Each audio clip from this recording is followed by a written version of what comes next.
eh, kita akan mulai di Zoom ini dan nanti akan disiarkan kemudian.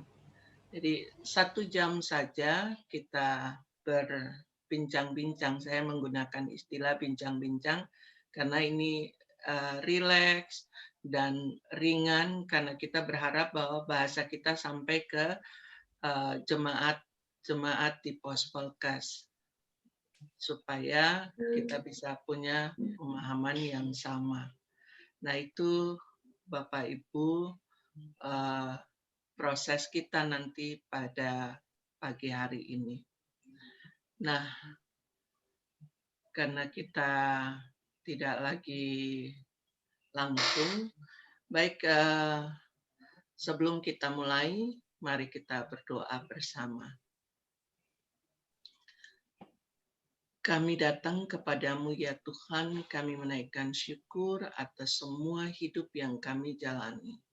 Bersama dengan Bapak Pendeta Kariso Rumambi, Bapak Pendeta John Simon, Bapak Pendeta Martin Lawakabesi, dan Penatua David Serang, juga Penatua Petrus Lasut, kami mempersiapkan siaran yang boleh kami berbagi untuk kebersamaan kami di Gereja Protestan di Indonesia bagian Barat.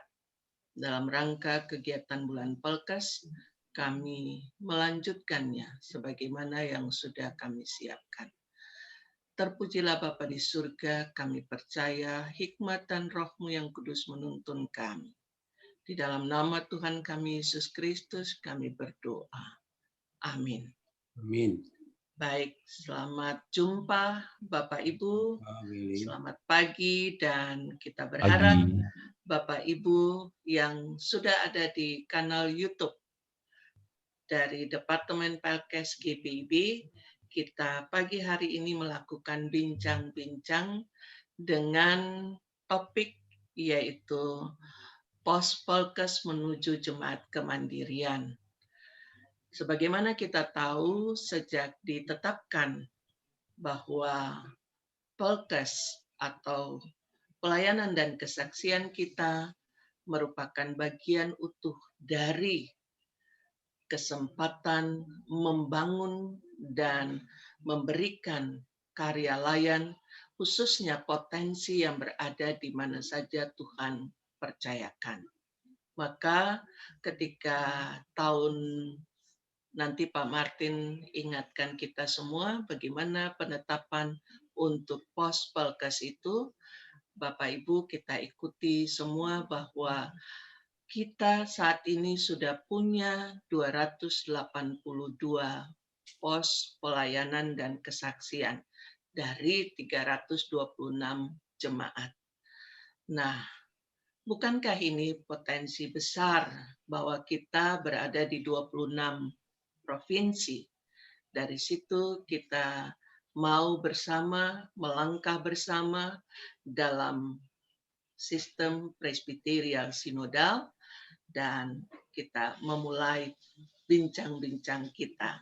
Saya menyapa dan semoga sapaan saya ini dilanjutkan oleh Bapak-Bapak dengan memperkenalkan diri masing-masing. Kita mulai dulu dari timur ya. Ya kalau boleh timur ya sudah masuklah ke wilayah Indonesia waktu tengah. Silakan Pak Pendeta John. Baik, terima kasih Ibu Pendeta Eli. Selamat pagi untuk warga GPIB dimanapun berada. Secara khusus di ruang virtual bersama dengan saya, ada Pak Pendeta Ketua Umum, Pak Pendeta Rumambi, ada Pak Pendeta Ketua 1, Pak Pendeta Martin Lawakabesi, dan Bapak Sairang dan Bapak Petrus Lasut. Saya merasa terhormat ada dalam ruang ini bersama dengan orang-orang hebat GPIB. Saya Pendeta John Simon. Sekarang saya melayani sebagai utusan GPIB menjadi tenaga pengajar atau dosen di Sekolah Tinggi Teologi Indonesia bagian Timur di Makassar. Saya seorang pendeta GPIB. Demikian Ibu Pendeta. Baik, Pak John. Nah, Bapak Ibu, inilah kami punya Dr. John Simon M. Hum ya, Pak. Masternya apa ya, Pak? Magisternya? MTH M.Hum ya. MTH M2 loh. 2 MTH dan M.Hum. Ini kenapa saya harus bilang, karena beliau punya sesuatu yang menarik kalau kita ngulik-ngulik beliau tentang Postpelkes. Ada yang boleh kita tahu. Kita ke Pak Pendeta Rumambi, silakan. Ya, terima kasih Bu Pendeta Eli. Salam sejahtera bagi kita semua, seluruh warga jemaat GPIB yang diberkati Tuhan Yesus. Saya Pendeta Paulus Karisha Rumambi, saat ini sebagai Ketua Umum Majelis Sinode GPIB yang ke-20. Terima kasih boleh diikut sertakan dalam kegiatan pagi hari ini yang dilakukan oleh Departemen Pelkes. Baik, itu saja. Terima kasih Bu Pendeta Eli. Baik, selamat. Terima kasih Pak Pendeta Rumambi. Boleh tahu Pak, Bapak sekarang sudah berapa tahun pelayanan? Oh, terima kasih. Saya berapa ya? 32 tahun ya. 32 tahun ya. Berarti sudah nyaman jadi pendeta GPIB ya Pak ya? Ya, kurang lebih. Kurang lebih. Baik, terima kasih. Kita ke ini Ketua 1 nih.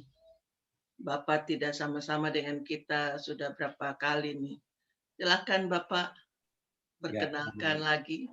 Selamat pagi, Pendeta Eli. Salam sejahtera, salam sehat bagi kita semua. Secara khusus bagi warga GPIB yang mengikuti kegiatan bulan Pelkes. Terima kasih dulu Pak Pendeta John Simon yang sudah berkenan untuk hadir bersama dalam kegiatan bulan Pelkes. Pak Ketua, Pak Pendeta Rumambi, terima kasih juga untuk kesediaannya. Pak Pendeta Eli, perkenalkan saya Pendeta Martin Lewaka Besi. Sekarang ini dipercayakan Tuhan untuk ada di GPIB sebagai Ketua 1 Seminaris Majelis Sinode yang ke-20. Itu saja Pendeta Eli, terima kasih untuk semuanya. Tuhan berkati kita semua. Baik, dengan memperkenalkan diri ada dari Sekretaris Departemen Pelkes Bapak Penatua David Sairang, dan di balik layar ada Penatua Petrus Lasut, beliau di Inforkom, dan inilah bentuk kolaborasi kita atau yang dibilang sebagai pelaksana program, penunjang program. Nah, itu bagian yang kita lakukan karena sudah ini episode ke-7, episode 6 yang lalu kita saling connect. Sepanjang kita melakukan bincang-bincang ini ada connecting antara bidang 1, bidang 2, dan seterusnya sampai nanti bidang 6. Dan inilah yang kami lakukan kepada Bapak Ibu. Baik, Bapak Ibu yang berada di YouTube kanal GPIB, terima kasih sudah hadir dan semoga kita bisa melanjutkan percakapan ini. Suatu yang berbeda selama ini ketika GPIB melakukan pelayanan, kita tidak melakukan semata-mata hanya pada tembok-tembok gereja kita masing-masing atau jemaat kita masing-masing. Ada yang kita munculkan, yaitu kemandirian dari POS. Nah, saya mau langsung dulu ke Pak Pendeta Martin. Pak Pendeta, kemandirian POS ini seperti apa yang sudah dicetuskan oleh GPIB? Ya, Silakan Pak Pendeta. Pendeta Eli, boleh saya share screen-nya? Boleh, silakan Pak.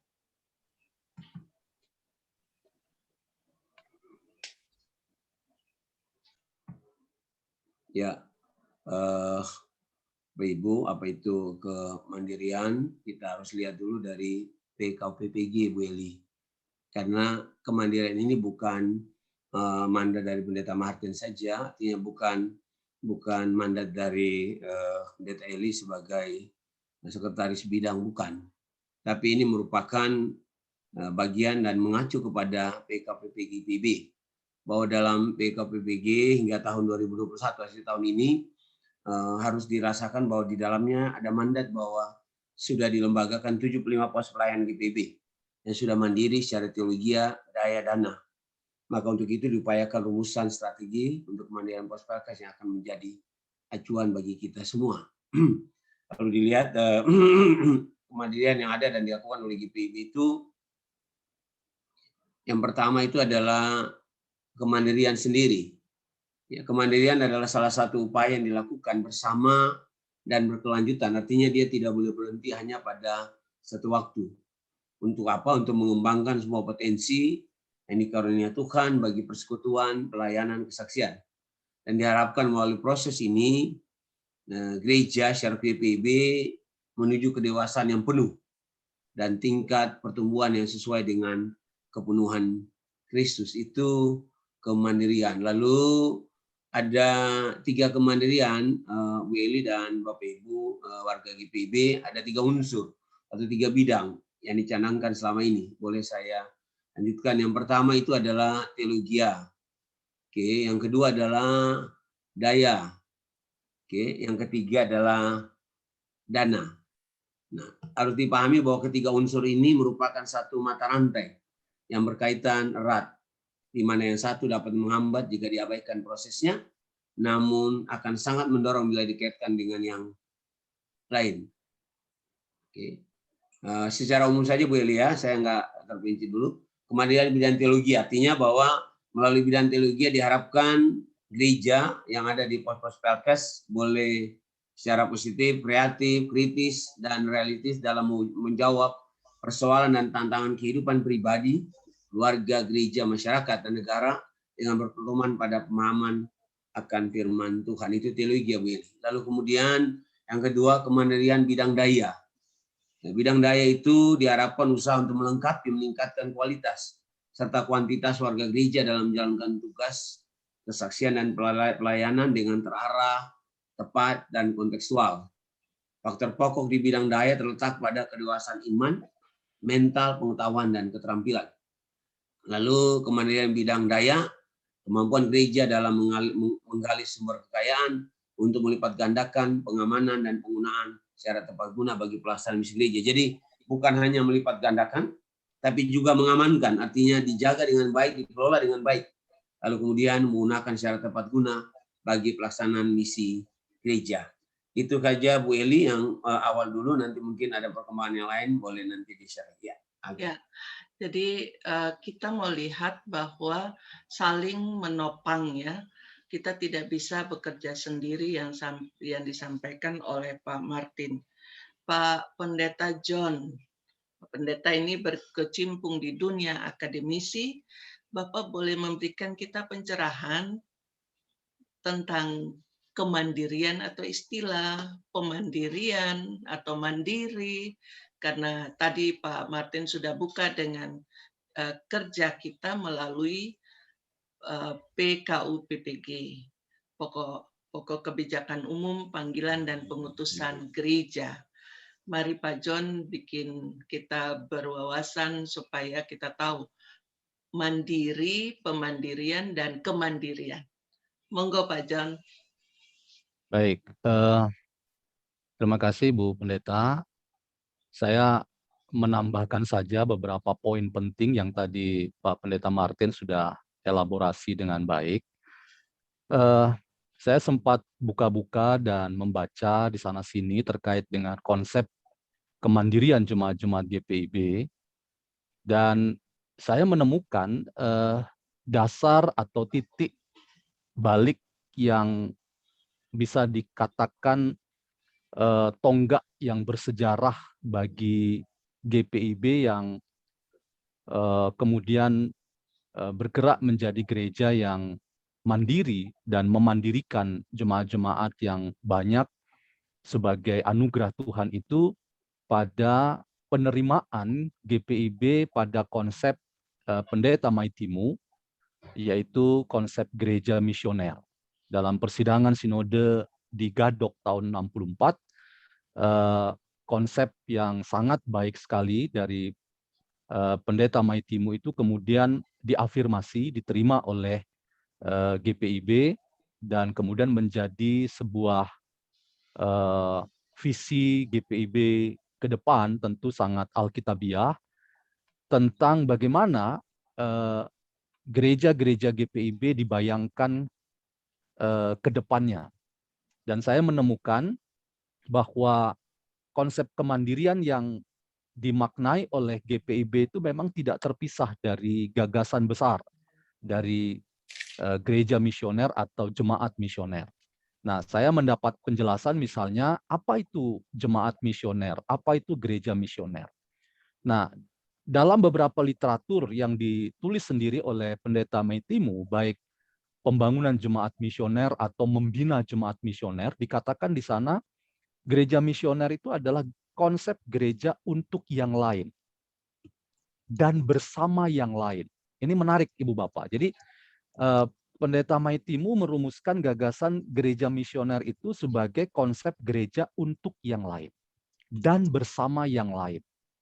Nah, ketika kesadaran ini kita pahami, maka disinilah sebetulnya arah menuju kemandirian yang dimaknai itu kelihatan.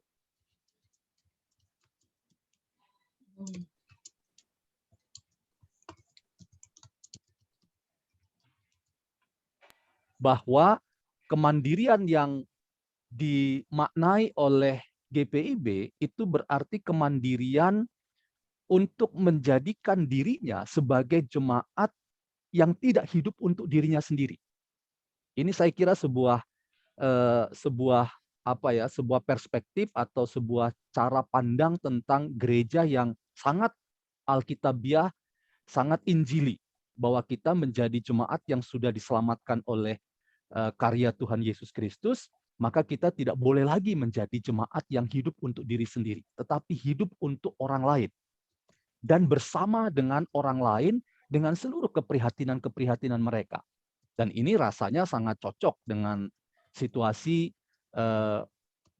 jemaat-jemaat GPIB yang ada di berbagai belahan sudut Indonesia dengan seluruh keprihatinannya, dengan tantangan konteks yang khas berbeda-beda, baik keragaman budaya, bahasa, termasuk tantangan kemiskinan, ketidakadilan, dan penderitaan yang dialami oleh jemaat-jemaat GPIB, maka gereja ini menghasilkan sebuah konsep tentang gereja itu harus menjadi gereja yang berarti, berguna, bermanfaat bagi orang lain untuk menumbuhkan pengharapan bagi jemaat-jemaat yang ada di daerah-daerah yang terpencil agar mereka nantinya mandiri dalam apa yang tadi Pak Pendeta Martin sudah katakan, secara teologi itu berarti mandiri dalam kepercayaan kepada Yesus sebagai Tuhan dan Juru Selamat, kemudian mandiri secara daya, mereka dibekali dengan serangkaian pengertian, pengetahuan, pemahaman tentang iman, tetapi juga tentang kehidupan yang meliputi berbagai macam aspek bidang kehidupan. Lalu terakhir secara dana, mereka juga dibekali dengan berbagai macam pembekalan supaya kemandirian dana itu bisa menopang pada akhirnya jemaat-jemaat itu mampu mengelola dirinya sendiri dan menjadi jemaat yang dewasa dan pada akhirnya bermanfaat bagi lingkungan di sekitarnya. Saya kira itu Bu Pendeta Eli. Jadi titik masuk, titik sambungnya itu pada konsep gereja misioner yang menjadi imperatif bagi GPIB untuk melahirkan jemaat-jemaat untuk yang lain dan bersama yang lain di tengah-tengah tantangan konteks yang dihadapi oleh jemaat-jemaat GPIB yang tidak hanya di kota, tetapi terutama yang ada di pedalaman-pedalaman dengan tantangan konteks yang berbeda-beda dan khas. Demikian. Baik. Wow, Terima kasih Pak John sudah memberikan penegasan kepada kita bahwa kita memang bergulat dengan proses pelayanan ini sampai Bapak Pendeta Maitimu bisa menunjukkan kualitas ber-GPIB dengan misionernya, bahwa bukan untuk diri sendiri tapi untuk orang lain dan bersama dengan orang lain. Untuk orang lain dan bersama orang lain. Ini menjadi hal yang menarik karena selama ini kita hanya dengar, oh kita mau pergi safari Pelkes. Nah, kesannya jalan-jalan. Ternyata begitu mendalam yang disampaikan dari misionernya Pak Pendeta Maitimu. Saya menuju ke Pendeta Karisur Mambi selaku Ketua Umum. Bapak tadi sudah menyampaikan bahwa 33 tahun Bapak sudah bersama di GPIB. Bapak sudah juga merasakan bagaimana memimpin 326 jemaat dengan 282 pos Pelkes. Bapak, dari penjelasan Pak John, ada yang Bapak lihat bahwa GPIB sudah melakukan itu untuk orang lain bersama orang lain. Boleh Bapak memberikan komentar tentang ini, Pak? Silakan Pak Pendeta Kariso, soal kemandirian ini. Ya, terima kasih Bu Pendeta Eli. Saya mau menyambung dulu ini yang disampaikan Pak Pendeta John tentang gereja misioner yang dicetuskan oleh Pendeta Maitimu ya, dan itu diterima, dan itu kalau tidak salah dari kehadiran beliau ya, di mana itu ya, di Jerman itu. Ada konferensi pekabaran Injil tahun 1952. Ya. Nah, dari konsep gereja misioner yang mau mengatakan bahwa gereja harus untuk orang lain dan bersama orang lain, itu dari situ dia lahirlah apa yang ada di logo kita itu, Lukas 13 ayat 29. Karena gereja untuk orang lain dan bersama orang lain, maka akan datang orang-orang dari timur, dari barat, dari utara, dari selatan, ya, untuk duduk makan bersama ya di dalam kerajaan Allah. Kerajaan Allah itu bukan nanti setelah kita selesai di dunia ini, di bumi ini. Tapi kan doa Bapa kami, datanglah kerajaan-Mu. Ya. Datang kemana? Di bumi ini, seperti di sorga. Jadi kerajaan Allah itu harus kita nyatakan juga dalam doa kita, doa Bapa kami di bumi ini. Ya. Nah, jadi kerajaan Allah itu juga harus bisa dialami, dirasakan bukan hanya oleh gereja, tapi juga oleh orang lain dan bersama-sama orang lain. Gitu. Ya, nah itu jadi logo kita Lukas 13 ayat 29 itu dia tercetus karena ada sebelumnya konsep gereja misioner. Ya.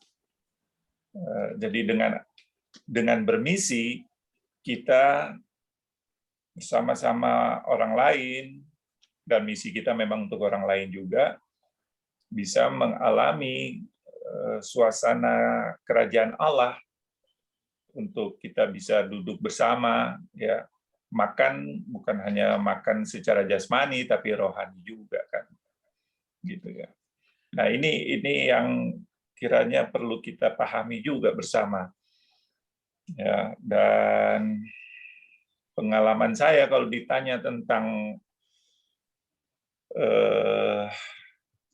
bagaimana gereja GPIB ini benar-benar dia hadir untuk orang lain dan bersama orang lain, supaya bisa menikmati duduk bersama di dalam suasana sorgawi ketika kita masih ada di dunia ini, ya banyak hal yang sudah dilakukan. Misalnya, ambil contoh, ketika Yayasan Diakonia, beberapa tahun berturut-turut, mulai dari tahun berapa itu, 2017 kalau tidak salah ya, bakti sosial ke mana itu, Manado gitu ya. 2018 pergi ke Ambon, 2019 pergi ke Timor, ya. Coba kita lihat, apa emang pergi ke sana jalan-jalan? Ya enggak lah.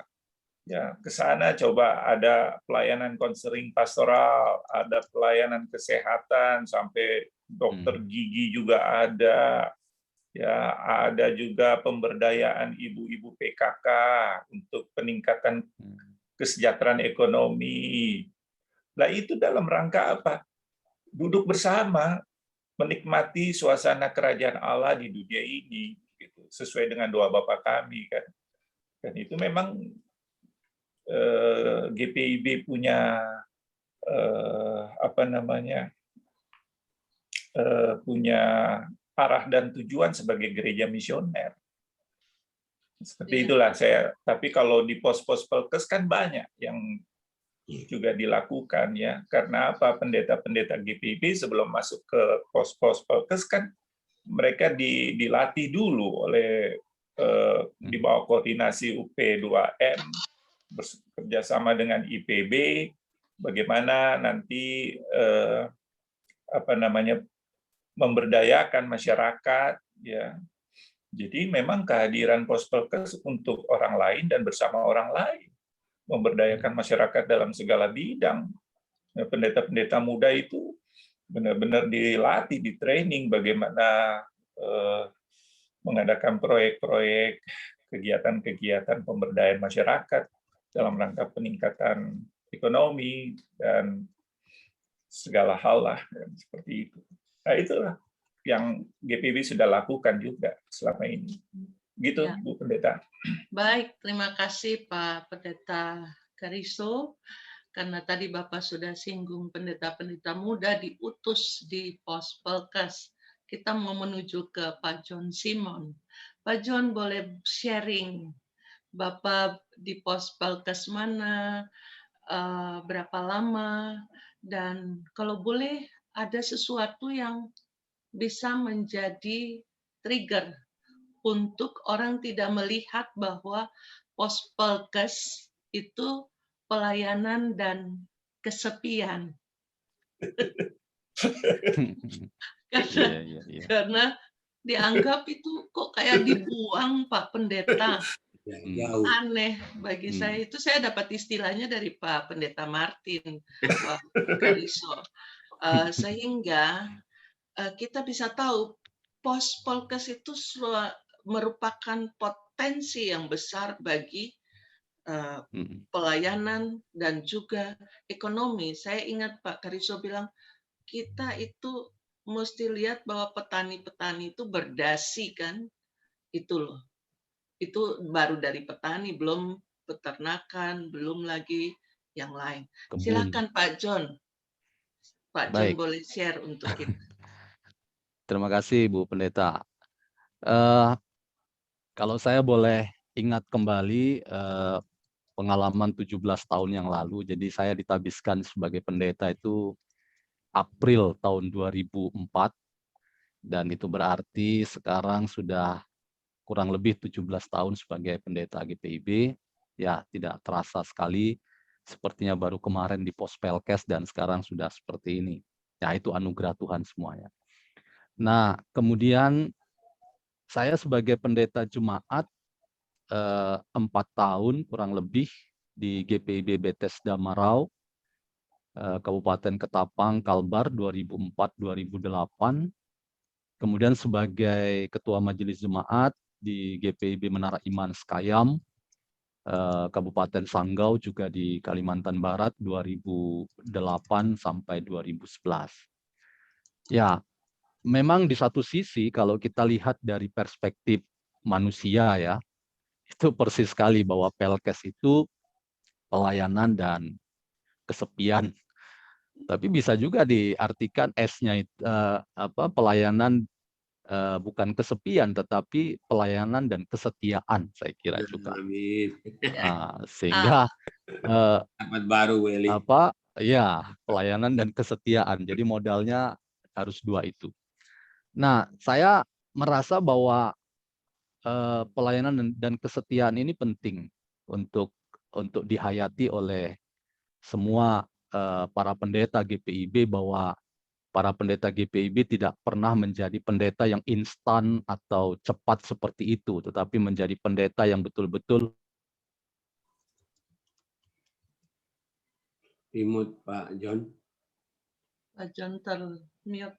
betul-betul menjadi pendeta yang tumbuh dari bawah gitu loh, mengalami sendiri betapa tantangan konteks kita itu betul-betul harus dialami sendiri dan dihayati sendiri.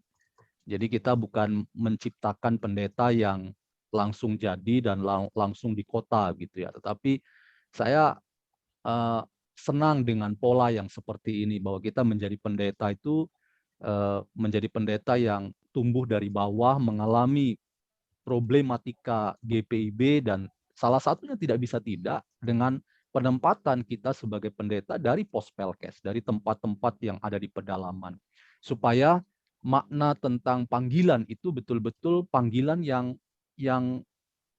sesungguhnya begitu, panggilan yang tulus, yang ikhlas dan didasarkan dengan kesetiaan. Dan saya mengalami sendiri bahwa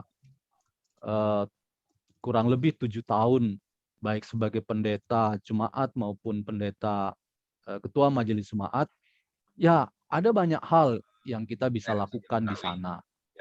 Misalnya ketika sebagai pendeta jemaat di Bethesda Marau, ya saya menghilangkan, kalau mau disebut kesepiannya itu, dengan kesetiaan itu, dengan dengan datang ke sana dan kemudian ingin berbuat sesuatu gitu loh. Nah, saya ingat misalnya ada 6 pos Pelkes yang saya layani di wilayah selatan Bethesda Marau itu, mulai Kecamatan Airupas sampai Manis Mata, dan saya datang pertama-tama 2004 itu dalam kondisi yang serba tidak ada, ya, tidak ada gereja, tidak ada pastori, dan membuat kita akhirnya berpikir bagaimana mengadakan semuanya itu. Dan puji Tuhan, Ibu Bapak, hampir 4 tahun saya di sana itu ada 5 gereja yang bisa dibangun. Ya, misalnya di pos Lipat Gunting, di pos Batu Leman, pos Kuala Asam, pos Kebanteng, pos Air Mengaris, semuanya adalah gereja-gereja yang didirikan tentu dengan banyak kebaikan yang warga GPIB punyai, dan kami menyalurkan bantuan-bantuan mereka untuk sampai terbangunnya gereja. Bahkan saya juga punya talenta yang mungkin juga saya terima mungkin dari Pendeta Binaji Simon ya, karena Pak Pendeta Binaji Simon itu orang tua itu punya talenta ternak babi, Ibu Bapak. Jadi Pendeta Binaji itu sering disebut pendeta babi. Jadi ketika saya di Air Durian, salah satu pos Pelkes di mana ada pastori dari jemaat Bethesda Marau, saya ternak babi. Karena kebetulan di sekitar situ ada perkebunan sawit dan babi itu suka makan sawit. Lalu di sekitar itu juga ada transmigrasi Jawa yang membuat ampas tahu yang terbuang begitu saja. Dan saya tiap pagi itu selalu ambil ampas tahu sampai 2-3 karung goni yang besar-besar. Dan itulah yang kemudian bisa menghidupi sampai saya mutasi ke Sanggau itu, saya punya babi itu 42 ekor. ya, Wah. beranak terus dan seterusnya sampai akhirnya bisa jadi celengan untuk saya pindah mutasi ke ke Menara Iman Sanggau. Dan ada banyak juga hal-hal yang saya bisa lakukan juga sebagai bagian dari kesetiaan pelayanan, misalnya menjalin relasi dengan pemerintah.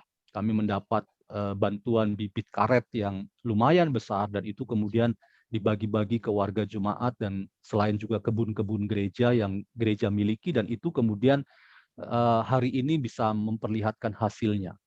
Dan saya hanya mau mengatakan bahwa memang dari sisi manusiawi banyak memang keterbatasan di sana sini, tetapi keterbatasan itu tidak membuat kita kehilangan pengharapan juga kehilangan terobosan-terobosan dalam rangka peningkatan hidup jemaat termasuk dengan Pospelkes yang kita tanggung jawabi. Nah, mungkin itu salah satunya karena saya pengalaman bahwa saya sendiri lahir di Pospelkes juga, ya. Dan tadi sempat disebut nama Sriwedari.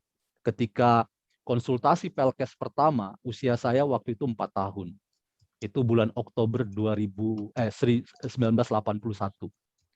Itu di Sriwedari lah konsultasi Pelkes pertama dan pengalaman di Pelkes itu yang saya kira memperkaya untuk secara mantap kita melayani, tetapi bukan pelayanan dan kesepian, tetapi pelayanan dan kesetiaan. Saya kira itu hal yang menjadi catatan saya, Bu Pendeta Eli. Terima kasih. Rasanya kita sudah masuk ke hutan-hutan di Marau, Pak Pendeta John. Pak Pendeta bisa sharing yang luar biasa. Saya sampai merinding loh Pak Pendeta, karena saya sampai di Marau, jadi saya mengingat kembali apa yang Pak John lakukan. Tadi lipat gunting, manis mata, kita udah sampai ke situ ya Pak Pendeta Martin ya. Ya, Bu Eli. Dan situasi itulah yang menarik di situ. Saya mengambil pernyataan Pak John. Kita mengubah yang tadi kesepian adalah kesetiaan, menjadi kesetiaan. Jadi pelayanan, kesaksian harus dibarengi atau dimulai dengan kesetiaan. Catatan berikut adalah Pak John melihat situasi itu dan langsung berbuat. Nah, ini modal besar, berbuatnya tidak tanggung-tanggung. Sesuatu yang diwarisi oleh ayah terkasih, yaitu talenta ternak babi. Jadi Pak John dengan posisi seperti itu, kita bisa lakukan apa saja. Pak John bisa angkut-angkut ampas tahu, bisa lakukan banyak hal. Dan saya boleh katakan bahwa kita mengalami sendiri, kemudian kita berikan kepada orang lain, dan untuk kebersamaan. Itu hal yang boleh kita dapatkan di pagi hari ini. Pak Pendeta Martin, boleh Bapak gambarkan, karena ini sharing bersama, pemandirian yang dimaksudkan itu lambat atau seperti apa? Adakah usaha-usaha yang harus kita lakukan? Bagaimana relasi jemaat induk dan pos harus lakukan sebagaimana yang tertuang di dalam PKUPPG tadi? Ya, terima kasih Bu Eli. Bu El, saya nyambung lagi tadi. Sekian kita. Ibu, selain kemarian dari Dana tadi, ya, kami Departemen Pelkes juga menyusun strategi dan taktik Bu Eli. Jadi supaya ini bisa berjalan, maka harus ada strateginya, lalu kemudian dari strateginya, taktiknya dapat dilakukan, sehingga apa yang diupayakan untuk kemandirian ini bisa berjalan dengan baik. Lama ini sudah dilakukan, contoh seperti ada rumusan 3 hal. ini garis besar saja Bu Eli ya. Contohnya Kemandirian Teologi ya. Strateginya adalah pendeta-pendeta yang ditempatkan di pos-pos itu, dia tidak hanya mengajar firman Tuhan, itu betul. Tapi GPIB juga. Karena memang latar belakang dari pos-pos itu kan ada yang memang dari animis menjadi Kristen. Ada juga dari gereja-gereja lain, sehingga GPIB-nya harus kuat sana. Lalu kemudian tata ibadah GPIB, membangun persekutuan yang solid, pendampingan kepada jemaat-jemaat, aplikasi firman Tuhan, lalu kemudian proaktif dalam membangun masyarakat. Yang tadi Pak John dan Pak Ketua bilang, dia tidak berkecimpung hanya dalam bidang tentang firman Tuhan dan jemaat, tapi dia juga harus proaktif dalam membangun masyarakat. Itu yang disebut dengan Pak John bilang tadi, bahwa jemaat yang misioner yang katakan oleh Pak Ketua, itu juga menjadi pemikiran bahwa dia tidak hanya berpikir tentang diri sendiri, tapi dia juga harus di tengah-tengah masyarakat. Ini taktiknya, Bu El, apa yang harus kita lakukan, seperti lagu-lagu, mengajar firman Tuhan, dan seterusnya, membuat tulisan teologi sederhana, lalu kemudian pengajaran firman Tuhan, sabda-sabda juga, karena kadang-kadang tidak pakai acuan, tapi harus pakai acuan, walaupun di pos, tapi paling tidak ada buku-buku tentang bina anak, bina pemuda, dan seterusnya. Kemudian mengadakan buku Gita Bakti, dan seterusnya, penerapan standar ibadah, itu yang disebut dengan Kemandirian Teologi secara taktik. Ya. Lalu mengajar firman Tuhan masih, well, membuat jadwal firman Tuhan dan seterusnya. Ini saya percepat aja ya untuk teologi. Ini gambaran yang sudah kami siapkan. Nah, kemandirian dari segi daya, Ibu Pendeta Eli, di tingkat-tingkat jemaat tidak sama secara khusus pos. Karena itu harus ada pembinaan sehingga diharapkan kemandirian dari sumber daya. Ya, taraf hidup jemaat juga tingkatkan, sarana prasarana. Kemudian taktiknya kita juga siapkan. Ya, pendeta dalam pembinaan dan seterusnya. Tingkat jemaat maupun tingkat sinodal. Ya, saya cepat saja, ini gambaran, nanti kalau Bapak Ibu atau jemaat yang ingin boleh nanti saya bagikan. Lalu kemudian saya lanjut aja, sumber daya dana. Ini 3, sumber daya dana juga strateginya adalah meningkatkan pembinaan gereja, manajemen keuangan, unit usaha ekonomi, mencari donatur dan seterusnya. Ini taktik yang dilakukan. Nah, yang saya katakan tadi mengatakan bahwa itulah upaya-upaya dari GPIB supaya kemandirian ini bisa berjalan dengan baik. Memang harus jujur katakan bahwa 75, 5 tahun, Majelis Sinode 20, lalu orang tanya kenapa cuma 8 saja yang dilembagakan. Ya. Bapak Ibu, pelembagaan itu tidak langsung hanya satu pos yang dilembagakan, nggak bisa. Karena pos tidak semuanya jumlahnya sama, ada yang 20, ada yang 30. Nah, kalau ditanya sampai periode Majelis Sinode 20 ini, kira-kira berapa pos Pelkes, maka ada penggabungan. Contohnya itu di tempat Pak John yang di daerah Airupas, Pak John. Ibu, kami, ya, saya dan betul. Pak John ini alumni dari Maharau. Betul. Saya harus sebut Pak Pendeta Martin ini. Kami dua alumni dari Maharau. Jadi daerah Pak John yang Pak John katakan itu sudah menjadi jemaat sendiri, adalah Airupas. Airupas itu menjadi mandiri, dia digabung, ada 12 pos. Ya, digabung menjadi satu. Airupas, ya. Ya, Manis Mata, Lipat Gunting, semuanya sudah gabung ke situ. Tidak lagi ada di Maharau, Pak John, karena cukup jauh. Penggabungan. Sama juga dengan yang dilakukan di Kalimantan Barat lebih banyak. Di Pontianak, itu penggabungan juga dilakukan. Sehingga kalau ditanya 75, belum. Memang kami belum sampai 75. Tetapi 25, bahkan 30 sudah bisa. Karena pos-posnya digabung menjadi satu. Itu yang dilakukan dalam proses untuk menuju kepada kemandirian. Pembinaan sudah dilakukan Bu Eli, betul. Baik pendetanya. Karena diharapkan, betul Pak John, bukan kesepian, tapi kesetiaan.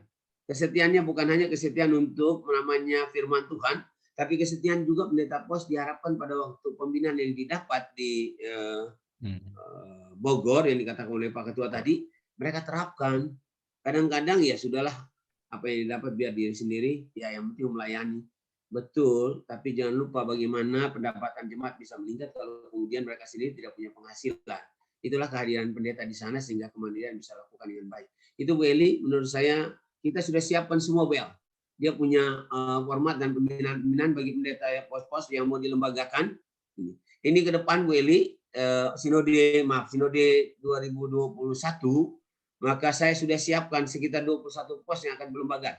Yang sekarang siap di depan ini 12 yang sudah siap. Kemarin di Tenggarong, saya datang mereka meminta langsung pelembagaan. Saya bilang nggak bisa. mau digabung jadi satu dengan 105 pendeta, saya bilang nggak bisa. Kalau boleh disiapkan. Dan akhirnya saya pembinaan kemarin sekaligus dan mereka sudah siap. Mereka minta bulan Agustus atau September kalau boleh dilembagakan. Jadi ada 12 di depan ini yang sudah siap dilembagakan. Kalaupun juga Tuhan berkenan, Majelis Sinode 21 yang akan meneruskan itu sehingga pelembagaan ini bisa berjalan. Itu Bayang kira-kira gambaran. Kita tahan dulu. Kalau bilang itu bukan kendala ya, tetapi mungkin ada soal-soal di balik itu sehingga untuk penetapan 75 kemandirian itu harus dikaji lagi ya Pak Pendeta Martin ya. Kita ke Pak Pendeta Kariso Rumambi. Bapak sepanjang pelayanan menarik yang Bapak sampaikan bahwa ketika GPIB mewujudkan dengan logo yang ditampilkan, maka pentingkah ke depan ketika bicara soal kerajaan Allah itu bagi orang lain juga, pentingkah ini diinfluenskan, ditularkan kepada warga jemaat, karena sepanjang ini kami kalau mengundang jemaat-jemaat pendukung itu mereka hanya berpikir soal kami kasih berapa duitnya.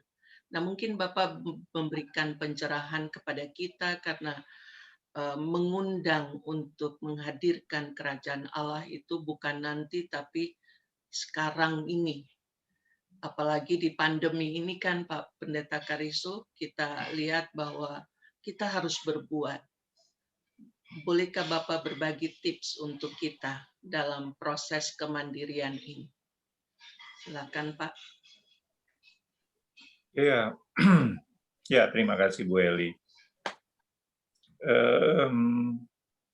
Di mana-mana saya mengatakan bahwa GPIB ini yang paling unik di GPIB itu dia punya pos pelayanan dan kesaksian ya, hampir 300. Nah, kita mesti melihat ke depan juga ya. Bukan tidak mungkin masa depan GPIB itu tidak lagi di kota, tapi di desa. Ya. Karena kita lihat aja kebijakan pemerintah Jokowi ya, dengan nawacitanya. Ya. Salah satunya bahwa pembangunan di Indonesia ini dimulai dari pinggiran. Istilah pinggiran itu perbatasan NKRI dan pelosok pedesaan. Itu sebabnya dibangunlah infrastruktur, jalan-jalan untuk masuk ke pedesaan, ya, dan juga tower-tower untuk internet, ya,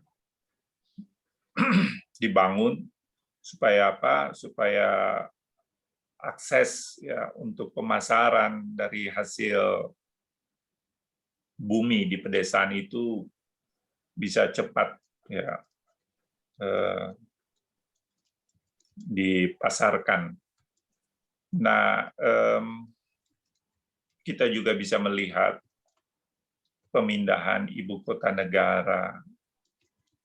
Berarti masa depan Indonesia tuh yang kedua setelah Jawa itu nanti Kalimantan lagi ya, karena pemerataan penduduk ya. Dan Kalimantan itu sangat luas, pos pelayanan kesaksian kita banyak di sana. Ya. Kenapa? Kita mesti melihat juga nanti mungkin 50 tahun ke depan begitu ya, bahwa yang akan punya uang orang-orang itu adalah yang punya lahan gitu. Ya. Yang nggak punya lahan ya menjual jasa, tapi kan nanti lama-lama jasa bisa diambil dengan teknologi, ya. Sehingga yang punya lahan itulah yang punya masa depan yang luar biasa. Karena lahan itu nanti kan akan dikelola oleh teknologi yang semakin canggih, ya. Sehingga hasil produksinya bisa berlipat ganda, gitu ya. Belum lagi kalau infrastruktur dibangun ke pedesaan, itu bukan tidak mungkin nanti pabrik-pabrik juga akan dibangun di pedesaan.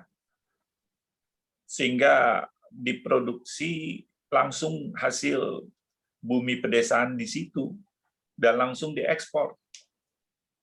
Ya. Dan nanti siapa orang kaya? Ya petani. Ya ini bicara 50 tahun ke depan gitu ya. Nah, ini yang mesti diantisipasi oleh GPIB yang punya pos pelayanan dan kesaksian itu hampir 300. Ya, sinode lain nggak ada. Gitu ya. Nah, bagaimana jemaat-jemaat di kota? Ya, kita nggak tahu apakah nanti mereka nasibnya seperti di Belanda, ya. Kalau salah kelola, ya bisa kosong. Bahkan nanti mesti disubsidi dari gereja-gereja di pedesaan yang kaya raya jemaatnya. Ya. Nanti terbalik bisa seperti itu. Dan itu sudah terjadi di negara-negara Eropa, ya, di Belanda terutama. Nah, itu sebabnya bagaimana warga jemaat GPIB yang di perkotaan bisa melihat keunikan GPIB yang memiliki hampir 300 pos pelayanan dan kesaksian. Apa yang mereka harus buat, gitu ya. Jangan mereka di perkotaan itu hanya melihat kepada diri mereka sendiri, ya, membangun fisik yang nggak ada habis-habisnya, gitu ya, pembangunan fisik, gitu ya. Apakah mimbarnya nanti lama-lama harus dilapis emas, gitu ya. Iya. Dan kas jemaatnya bisa sampai berpuluh-puluh M, gitu ya. Jadi bagaimana jemaat-jemaat di perkotaan itu melihat, wah ini pos pelayanan dan kesaksian ini perlu dalam tanda kutip digarap, ya, untuk menjadi masa depan GPIB. Masa depan Indonesia juga akan adanya nanti di pedesaan. Seperti itu. Nah, ini perlu perubahan paradigma, ya, dari warga jemaat di perkotaan. Gitu, melihat keunikan GPIB yang memiliki pos pelayanan dan kesaksian hampir 300 itu. Lahan-lahan GPIB di pedesaan itu, ya, apakah harus terus diperhatikan, bukan terus, apakah warga jemaat di perkotaan tidak berpikir membeli lahan-lahan, ya, di pedesaan, ya, yang kalau dibangun infrastruktur ke sana kan dia akan terus meningkat, ya, harganya dan persiapan untuk ke depannya GPIB. Apakah pos-pos pelayanan dan kesaksian itu kan dia potensi sekali untuk wisata domestik misalnya, ya. Apa yang bisa dibuat? Saya baru dari pos Tiawangkang di Batam itu, ya. Iya, yang baru meresmikan gedung gereja begitu besar, ya. Dan itu potensi wisatanya luar biasa di situ. Ya, kenapa nggak dibuat paket wisata, gitu ya, brosur-brosurnya dikirim ke jemaat di perkotaan, ya, lalu mereka juga bisa berwisata di sana. Ada jemaat yang punya perahu bagus di sana untuk bisa keliling pulau, beberapa pulau kecil di daerah Batam situ. Jadi banyak yang bisa dibuat, kayak di Tanjung Pandan misalnya, itu Pak Pendetanya juga sudah buat brosur untuk paket wisata di Pulau Belitung. Gitu. Nah, ini yang kayak gini ya. Jadi jemaat perkotaan, ayo lihat keunikan GPIB, gitu ya. Keunikan GPIB dengan 300 pos pelayanan dan kesaksian dan logo. Ya, bagaimana kita bisa dengan misi kita, orang datang dari timur, barat, utara, selatan, ya, untuk bisa mengalami suasana kerajaan Allah itu yang kita selalu doakan dalam doa Bapa kami. Datanglah kerajaanmu, jadilah kehendakmu di bumi seperti di sorga. Bagaimana itu doa benar-benar kita wujud nyatakan. Ya. Nah, ini menggugah jemaat-jemaat di perkotaan, ya, untuk melihat itu. Kalau ada uang di kas jemaat, kenapa nggak bisa beli lahan-lahan di pos-pos pelayanan dan kesaksian? Ini mesti melihat masa depan yang jauh ke depan gitu loh. Jangan hanya disimpan di kas jemaat, di bank gitu, di deposito gitu. Seperti itu aja saya rasa. Baik. Willy, boleh tambah ya. Pak Ketua punya WL? Ya, silakan. Ya, Pak Ketua, ini karena kita santai. Yang Pak Ketua sampaikan mengenai wisata itu, kami tahun lalu sudah lakukan itu Pak Ketua. Jadi kami ada tiap selain morning dan night call itu, tiap pagi ada yang namanya ekowisata ya Pak David ya. Jadi pendeta-pendeta yang ada di pos itu dia bikin tayangan tentang keindahan yang ada di daerahnya. Lalu kemudian kami sampaikan bahwa daripada Bapak Ibu wisata ke Eropa, marilah kita sekaligus membagi. Tapi pas itu kemudian kita lakukan, jangankan ya Mbak Covid datang, akhirnya kita ya sudah, saya tidak tahu sudah sebulan kami lakukan itu Pak. Jadi pada saat pendeta itu dia bikin khotbah dalam kegiatan morning call, selesai itu kemudian langsung diikuti dengan dia tampilkan wisata yang ada air terjun, kemudian tanam padi bersama-sama mereka orang-orang Dayak dengan atribut mereka sudah dilakukan Pak. Cuman karena kondisi ini kita harapkan bahwa seperti Bapak bilang kami setuju bahwa diharapkan bahwa jemaat-jemaat yang ada di kota-kota besar mari belajar juga melihat untuk membagi sehingga kota boleh maju dan kemudian Pos-Pelkes maju. Dan betul kita akui bahwa orang kadang-kadang salah, orang berpikir bahwa GPIB itu aset terbanyak di kota. Karena dia gereja-gereja itu gereja zaman Belanda luas-luas. Tapi kalau Bapak Ibu, Pak Ketua pergi ke pos, lalu kemudian Pak Ketua tanya, Bu, ini batas lahan gereja sampai mana? Maka dia bukan bilang berapa meter, Pak. Dia bilang, sejauh Bapak mandang sampai pohon yang kecil sana kelihatan. Itu berarti banyak ya Pak Jone, silakan dilihat aja. Iya, betul. Kami waktu bulan Pelkes tahun lalu, berapa tahun lalu saya lupa pilih, 2 tahun, 3 tahun lalu, kami sempat tanam sawit 2 hektar Pak Ketua. Dan itu sudah menghasilkan mereka. Jadi menurut saya ini harus dikembangkan sehingga mandiri ya. Potensi ada, cuman kemudian yang Pak Ibu katakan tadi, kendala-kendala itu harus sama-sama kita atasi, tidak bisa hanya dari pos, tapi secara kebersamaan. Itu WL masukan saya. Terima kasih. Terima kasih Pak Pendeta Kariso, Pak Pendeta Martin. Saya mau sampaikan bahwa kita sedang live di YouTube channel GPIB. Walaupun Pak Dedi lagi on the way, beliau berusaha untuk menayangkan. Luar biasa Pak Pendeta Kariso, Pak Ketua punya informasi dan penting untuk saya yang digunakan oleh Pak Kariso adalah ayo kita lihat Pos-Pelkes. Disitulah aset kita. Jadi mari berbuatlah kepada Pos-Pelkes karena itu masa depan kita, masa depan GPIB, masa depan ber-GPIB. Dan tentunya tidak lepas dari pengalaman para pendeta yang diutus oleh GPIB dan mereka berkarya. Saya mau ke Pak Pendeta John Simon. Maaf ini harus tinggal 20 menit, tetapi Pak John Simon punya pengalaman menarik. Bahwa Bapak sudah berbuat, Bapak sudah bisa menghasilkan, bisa menjadi tabungan untuk Bapak. Nah, bolehkah Bapak, adakah kendala waktu Bapak di Pos-Pelkes? Dan bagaimana Bapak mengatasi kendala untuk berhadapan dengan situasi yang tanda kutip Bapak harus berjuang. Karena saya melihat Bapak punya gelar itu bukan tiba-tiba, tapi itu mungkin Bapak sudah persiapkan sehingga Bapak betul mengatakan Pospelkes itu adalah pelayanan dan kesetiaan. Silakan Pak Pendeta John Simon, silakan Pak. Ya, terima kasih Ibu Pendeta Eli, dan saya mau mulai dengan mengafirmasi apa yang tadi dikatakan oleh Pak Pendeta Ketum dan Pak Pendeta Ketua 1.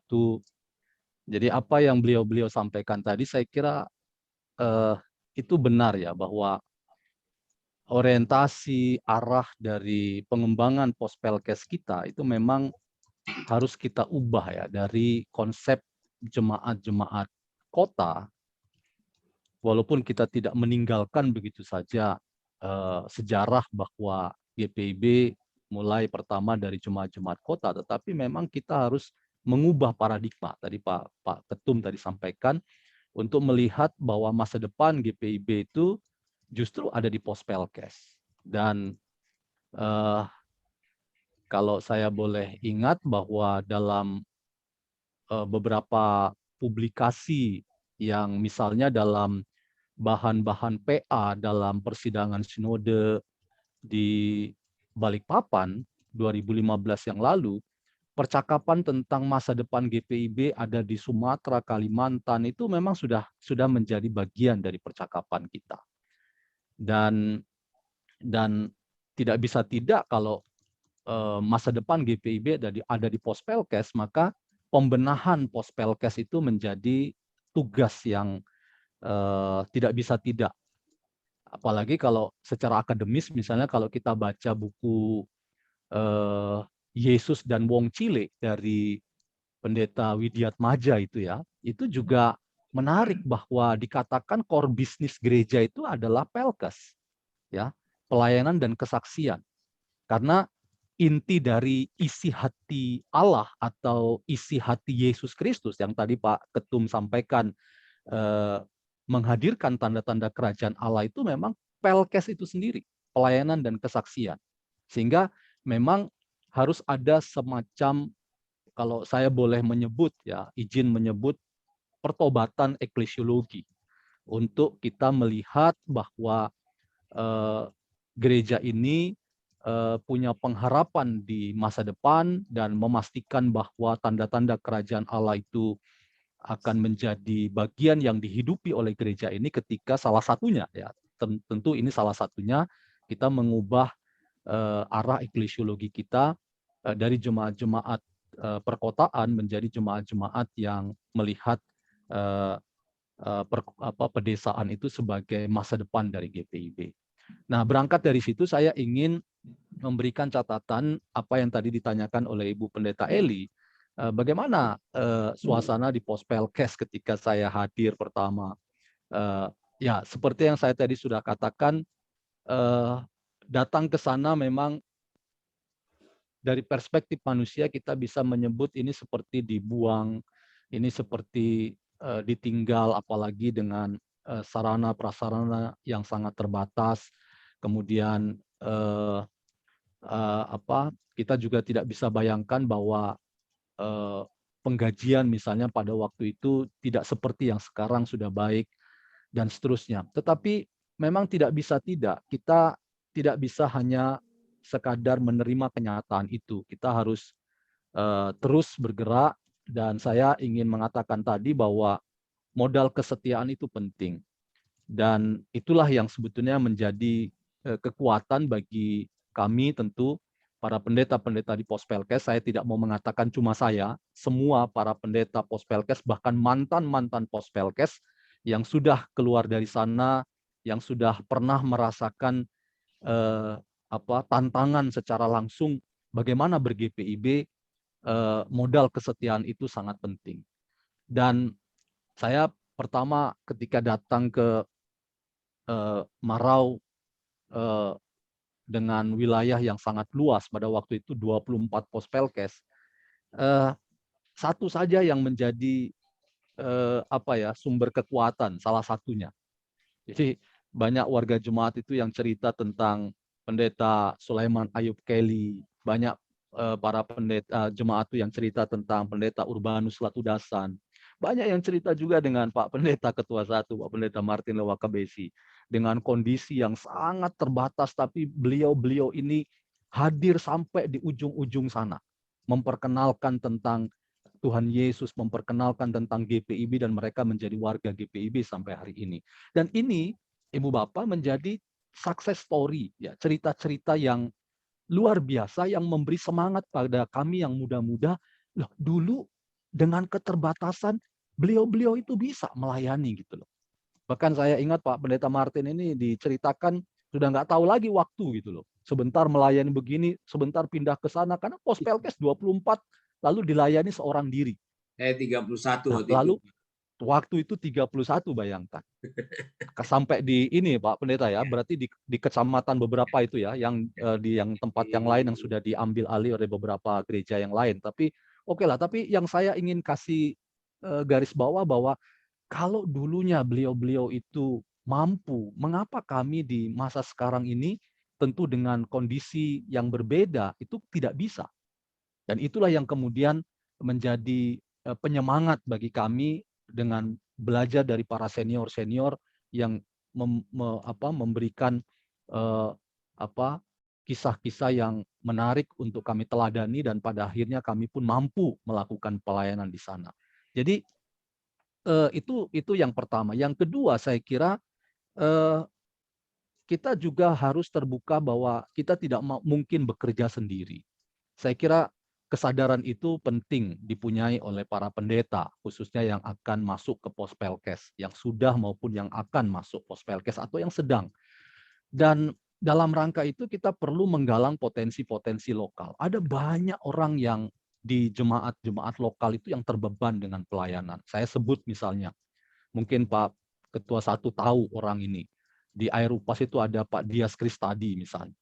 Di Lipat Gunting ada namanya putra daerah yang namanya Pransiapet. Mereka semua itu orang-orang yang mencintai Pospelkes, mencintai GPIB. Dan mereka itulah yang menjadi teman sahabat kita untuk mengembangkan Pospelkes ke depan. Jadi jangan pernah merasa bahwa pekerjaan ini milik sendiri. Itu yang penting digarisbawahi. Ini pekerjaan Tuhan dan kita dipakai untuk menggalang kerjasama dengan siapapun yang ada di jemaat untuk memastikan bahwa tadi Pak Ketum sampaikan tanda-tanda kerajaan Allah itu memang dirasakan oleh warga jemaat di sana. Sehingga dengan kata lain saya ingin mengatakan bahwa justru keterbatasan sarana, prasarana, kondisi, wilayah, bahkan saya dulu masuk ke Marau itu ya, sampai 2 hari 2 malam itu nggak tembus-tembus itu, karena jalan itu rusaknya minta ampun gitu loh. Aduh, naik truk, turun naik truk dan seterusnya. Tapi apakah kita menjadi orang yang kemudian patah semangat? Tidak juga gitu loh. Jadi ini sebetulnya kekuatan bagaimana mengubah tantangan itu menjadi kekuatan. Saya kira ini juga kita sadari, kita rasakan bahwa problem-problem di Pospelkes itu kuncinya juga terletak pada diri kita. Kalau kita merasa bahwa ini satu satu penderitaan yang disengaja oleh lembaga membuang kita, mungkin kita juga menjadi orang yang akhirnya tidak bisa melakukan apa-apa. Tapi kalau kita syukuri bahwa panggilan ini, penempatan di Pospelkes itu sebagai bagian yang membentuk kita menjadi seorang pendeta, meniti karir mulai dari nol sampai kemudian seperti Pak Ketua 1, seperti Pak Ketua Umum, saya kira tantangan itu bisa diubah menjadi kekuatan yang membuat kita akhirnya menjadi seorang pendeta yang lengkap gitu loh. Saya tadi menyebut Bu Pendeta Eli bisa sekolah itu juga syukur kepada Tuhan. Saya tidak bisa mengatakan saya berhutang pada gereja ini. Seperti TB Simatupang menyebut, saya adalah orang yang berhutang. Berhutang kepada siapa? Kepada gereja. Jadi gereja ini sangat baik kepada saya dan mungkin tidak ada kata lain selain ingin memberikan yang terbaik bagi gereja ini. Saya kira Pak Ketum, Pak Ketua 1, Ibu Pendeta Eli, dan kita semua yang menjadi putra-putri GPIB, yang merasakan betapa baiknya gereja ini, Tuhan baik melalui gereja ini, ingin memberikan kontribusi yang terbaik bagi gereja ini. Dan saya syukuri itu, bahwa setelah dari Pospelkes, saya bisa sekolah dan saya bisa seperti sekarang ini, tentu itu berkat kebaikan Tuhan melalui gereja ini, dan saya ingin memberikan yang terbaik juga bagi gereja ini. Saya kira begitu, Bu Pendeta Eli, kalau saya boleh berefleksi ya, terkait perjalanan saya dan tadi mengelaborasi apa yang dikatakan oleh Pak Ketum dan Pak Ketua Satu. Terima kasih. Iya, catatan penting untuk kita tadi Pak John sudah sampaikan. Kita harus siap memberikan bobot yang baru tentang eklesiologi GPIB. Ketika kita masuk di ranah Pospelkes, maka mata kita tidak sejauh memandang asetnya, tetapi pikiran kita, hati kita yang Pak John sampaikan adalah bahwa kami sedang berhutang. Nah, saya melihat ini sebagai sesuatu yang menarik karena apa yang kita pikirkan tentang dana yang seringkali menjadi potensi perdebatan di setiap persidangan gerejawi itu tidak dilihat pada konten seperti ini, bahwa mengubah tantangan menjadi peluang, mengubah masalah menjadi potensi, ini hanya dilihat sekedar siapa yang akan melakukan untuk mendapatkan nama. Tetapi kata-kata Pak John, kalau berhutang itu adalah refleksi yang terjadi ketika kita hadir di pelayanan ini. Terima kasih ada teman-teman kita di YouTube, Ibu Pendeta Ibu Penatua Heni Rantung yang setia, Bapak Pendeta Boydo. Nah, nanti kita akan berbudaya nanti atau mengulik lagi tentang budaya yang ada dan kita bisa melakukan banyak hal. Nah, saya ingin menghimbau apa yang dikatakan oleh Pak John Simon, bahwa di Pospelkes itu banyak yang bisa dikerjakan. Sampai beliau bisa studi, tentunya itu adalah bagian di mana mereka atau Pak John sudah menyiapkan. Nah, Pak Pendeta, ini tidak terasa kita sudah harus mengakhiri, dan bolehkah dimulai dengan Pak Pendeta Kariso, ajakan atau semangat bagaimana kita bisa terus ada dengan pelayanan kita di GPIB ini. Silakan Pak Pendeta Kariso. Ya, terima kasih Ibu Pendeta Eli. Saya tertarik itu Pak John Simon katakan pertobatan eklesiologi ya. Memang segala sesuatu harus dimulai dari pertobatan. Pak Pendeta John juga selalu mengutip 5 hal itu yang saya juga sering menyebutnya Pancasilanya GPIB ya. Selalu dimulai dari pertobatan. Setelah pertobatan ada perdamaian. Perdamaian antara kita dengan Tuhan. Dan dengan demikian kita bisa berdamai dengan diri kita sendiri, dengan orang lain, dengan musuh kita, dan juga dengan lingkungan alam di sekitar kita. Kita bisa berdamai. Baru dari situ kita masuk dalam kegiatan pembaharuan. Ya. Dan dalam rangka pembaharuan itu dibutuhkan kenosis, ya, pengosongan diri, karena yang melakukan pembaharuan sebenarnya bukan kita, tapi Allah dalam kuasa rohnya yang kudus yang menggerakkan kita. Ya. Untuk apa? Untuk hidup di dalam keugaharian, kesederhanaan, ya, supaya kita nggak jadi manusia-manusia yang rakus, serakah, untuk melihat diri kita sendiri, ya, sehingga tidak ada kontribusi. Ya, padahal kalau kita hidupnya sederhana, sadar untuk mencukupi akan berbagai kebutuhan hidup kita, berkat Tuhan yang berlimpah ruah itu bisa kita salurkan, ya. Kita salurkan untuk pengembangan segala sesuatu, terutama ya pos pelayanan dan kesaksian. Ya. Nah, ini 5 hal yang dikatakan Pancasilanya GPIB: pertobatan, perdamaian, pembaruan, pengosongan diri atau kenosis, dan ugahari. Itulah kiranya yang kita bisa lakukan untuk GPIB ke depan. Terima kasih, itu saja. Baik, terima kasih Pak Ketum. Kita boleh mendengarkan lagi dari Pak John Simon. Ada yang memberikan support kepada teman-teman kita yang saat ini berada di pos pelayanan dan kesaksian dengan dasar kesetiaan. Baik, terima kasih Bu Pendeta. Ada 2 catatan yang saya ingin sampaikan, mungkin ini bisa dianggap sebagai catatan akhir dari pertemuan kita ini. Pertama, terima kasih tentu bisa satu forum dengan Pak Ketum, Pak Ketua 1, Ibu Pendeta Eli, dan kita semua.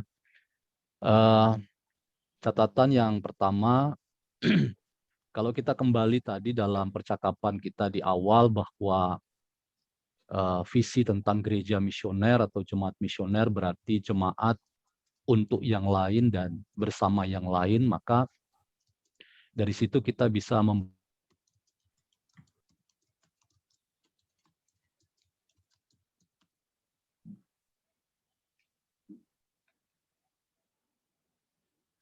Pak John Pris.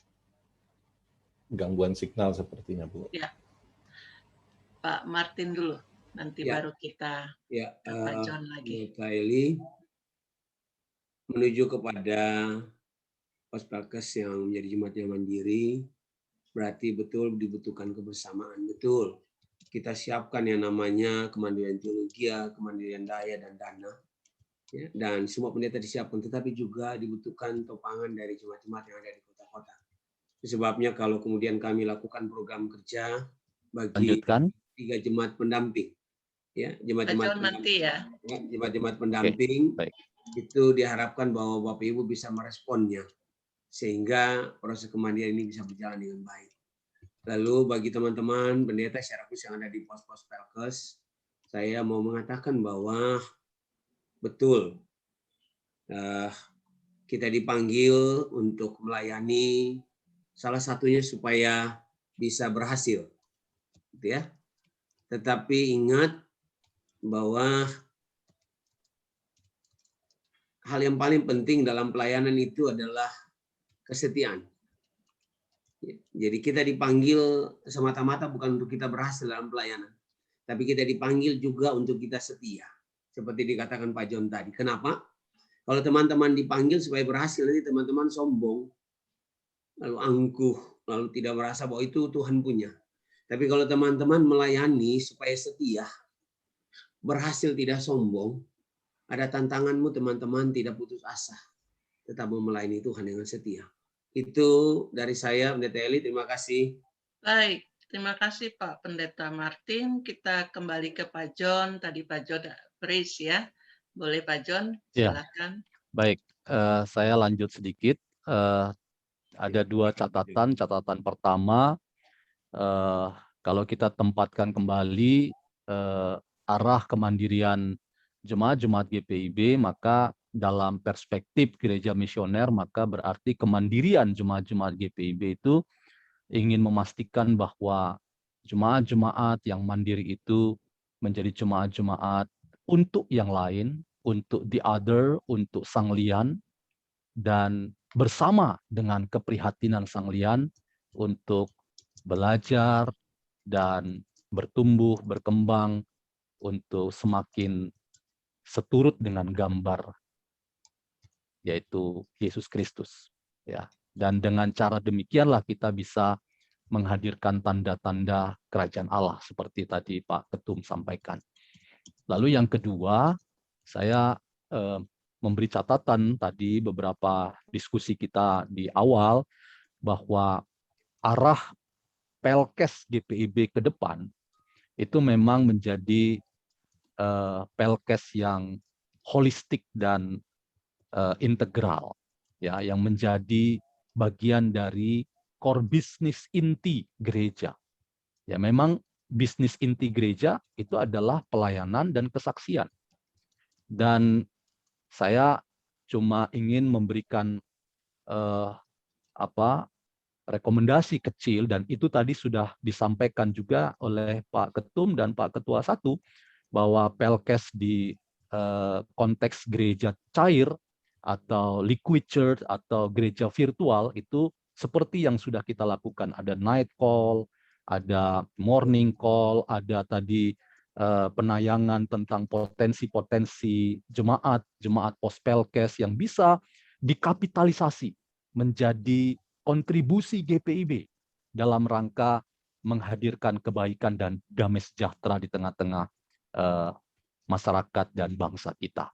Saya kira arah Pelkes GPIB ke depan itu adalah Pelkes virtual, Pelkes yang ada di ruang-ruang media sosial, dan itu menjadi langkah yang harusnya menyatukan, mengintegrasikan setiap departemen. Tadi Bu Pendeta Eli sudah katakan di awal, kegiatan kita ini dilakukan secara integral antar departemen, dan itu menjadi kekuatan kita. Bahwa gereja virtual, gereja dalam jaringan, itu menjadi bagian yang mutlak untuk kita antisipasi. Bahkan jauh seperti tadi Pak Ketum katakan 50 atau 100 tahun ke depan. Demikian mungkin catatan dari saya. Sekali lagi terima kasih untuk Pak Ketum, Pak Ketua 1, untuk Pak David, Pak Petrus, dan Pak Dedi, dan Ibu Pendeta Eli atas kebersamaan kita. Tuhan berkati kita. Baik, Bapak Ibu, dari 3 narasumber kita sudah mendapatkan clue yang baik banget bahwa kita akan melanjutkan pelayanan ini dengan dasar kesetiaan, lalu kita mau melakukannya tidak saja untuk diri kita sendiri, tapi di other. Pak David ada membuat kita punya satu clue di Pelkes adalah tim. TEAM, yang artinya together everyone can achieve more. Nah, ini bagian yang kita sering lakukan di GPIB, Pelkes khususnya. Kita mau berbuat, dan menarik Bapak Ibu, jangan pernah lagi melihat bahwa pos Pelkes itu tempat pembuangan, tetapi di situ potensi besar. Kita bisa buktikan bahwa Pak John telah melatih diri beternak babi dan menuai hasil. Sekarang beliau adalah Direktur Pasca Sarjana di Sekolah Tinggi Teologi Indonesia Timur atau STT Intim. Beliau juga terus menyerukan agar teman-teman bisa menimba ilmu di STT Intim maupun di sekolah-sekolah yang direkomendasikan oleh GPIB. Dan tentunya GPIB punya potensi besar untuk bangsa dan negara ini. Tadi Pak John menutup dengan melihat bahwa gereja yang cair, GPIB sudah ada di ruang virtual. Pak Ketum, kita memang melakukan ini agar semua jemaat bisa merasakan bahwa kami menyentuh mereka dengan bagian yang kita lakukan pada pagi hari ini. Terima kasih, Pak John ini menggantikan papanya. Saya bilang yang penting ada Simonnya deh. Kita kontak beliau dan beliau katakan saya siap. Ini yang kita punya energi baru, energi yang tetap dalam kesetiaan. Nggak dibilang bahwa oh nantilah, oh ini, tapi Pak John bilang saya akan terima. Dan tadi Pak John sudah menjelaskan, menceritakan semua yang terjadi, ditambah dengan Pak Ketum sudah mendorong kita 50 tahun, ayo GPIB harus ada dengan beragam potensi, dan tata laksananya dibuat oleh kita, dan sekali lagi GPIB bersama dengan Pospolkes atau Pospolkes menjadi prinsip utama menghadirkan tanda-tanda kerajaan Allah, dan kita siap untuk melanjutkan. Bapak Ibu, saya mengajak kita untuk tanggal 19 Juni bersama kita akan melaksanakan satu bagian lagi, yaitu kita dalam kebersamaan dari tema yang berbeda.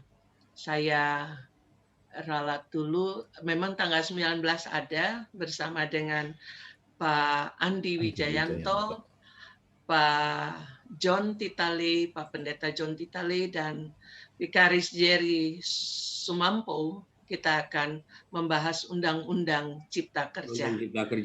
Lalu tanggal 16 ini ada Ibu Sheila Salomo, Pak Edin Dun, dan Bapak Pendeta Zamrud Pelua. Kita mau melihat bagian relasi GPIB dengan pemerintah. Ini berkaitan dengan usaha menghadirkan aset. Bagaimana kita punya relasi dengan pemerintah sehingga dapat sertifikat-sertifikat, dan dimulai dari Pospelkes itu. Pak Zamrud Pelua dari Pospelkes di wilayah Muna, lalu kemudian ada Ibu Sheila Salomo, Sekretaris 2 dan Bendahara 1 akan mendampingi kita pada esok hari tanggal 16 Juni. Jadi kami berharap Bapak Ibu bisa ambil bagian dalam YouTube ini. Sekali lagi Pak Pendeta Kariso Rumambi sebagai Ketua Umum, terima kasih. Pak John Simon yang melayani GPIB dan ada di STT Intim, kemudian Pak Pendeta Martin selaku Ketua 1. Terima kasih untuk semuanya. Kami percaya Tuhan menolong kita, dan apa yang kita presentasikan ini benar-benar menjadi bagian utuh dari kebersamaan kita. Catatan terakhir dari saya, Pak John, berarti kita harus mengkaji lagi eklesiologi kita ya. Saya sudah kasih buku saya. Ya, betul Pak John. Ya. Nanti kita omong lagi soal itu. Itu dia. Terima kasih banyak. Terima kasih Pak David. Setelah ini kita akan selesai di YouTube, kita akan tetap di Zoom meeting. Mari kita berdoa bersama. Terima kasih ya Tuhan, kami sudah berbincang-bincang pagi. Ini menjadi energi positif bagi kami semua, dan tolonglah kami, secara khusus Gereja Protestan di Indonesia bagian Barat, ketika kami mempersiapkan diri 50 tahun ke depan, ketika kami tahu bahwa gereja ini berbuat dan dalam kesadaran, kesetiaan kepada Tuhan menghadirkan tanda-tanda kerajaan Allah di setiap lini kehidupan kami. GPIB melanjutkan pelayanan dengan potensi-potensi yang ada. Berkatilah Bapak Pendeta Kariso Rumambi selaku Ketua Umum Majelis Sinode 20, berkatilah Pendeta Martin Lewakabesi selaku Ketua 1 Majelis Sinode 20, dan berkati Pendeta John Simon dalam tanggung jawabnya di akademisi, dan tentunya menolong dia bersama keluarga, dan apa yang ia lakukan menjadi berkat bagi semua kami. Terpujilah Bapa di surga bersama seluruh jemaat yang menyaksikan YouTube kanal GPIB dalam Waking Light, tetap menjadi sukacita untuk kami melayani Engkau. Di dalam nama Tuhan kami Yesus Kristus kami bersyukur kepadamu. Amin. Amin. Kita berterima kasih. Terima kasih semua. Terima kasih Pak Ketum, kepada YouTube kanal YouTube, kita akan berbicara dengan mereka. Terima kasih Pak Dedi, Pak Terima kasih Pak Pendeta John. Terima kasih semua. Pak David, terima kasih. Pak David, Terima kasih semuanya. John. Ya, terima kasih Pak Ketum. Tetap di kanal YouTube ini, di Ibu Eli. Iya Pak Ketum. Ya. Pak Dedi, kasih terima banyak. kasih. Ya Sampai Ibu, jumpa. saya pas baru sampai di sinode ini. Terima kasih. Wah, makasih Pak Terima Dedi. kasih. Baik, Dad kita udah bisa di close, Dad. kita sudah di Sudah close. di close. Oke. Nah, saya sudah lihat di YouTube. Jadi terima kasih Bapak-bapak sudah hadir di ruangan ini. Nah, model kami kalau kami